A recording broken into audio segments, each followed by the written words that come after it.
Прогулка перед сном. Подышать воздухом. Успокоиться. Легкий запах дымка. Кто-то топит бани. Ой, собак вдалеке.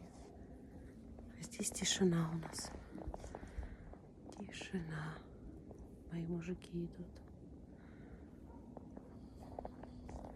Только снег скрипит.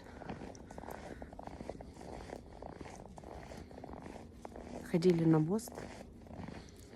Как у нас его прозвали дети. Висячий.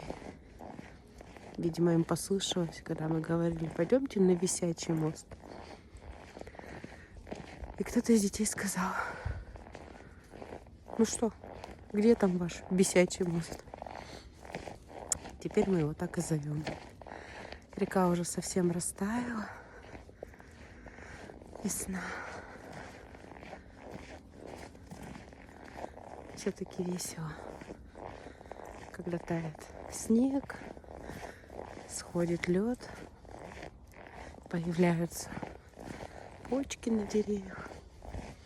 Скоро ждут нас весенние работы. Активные.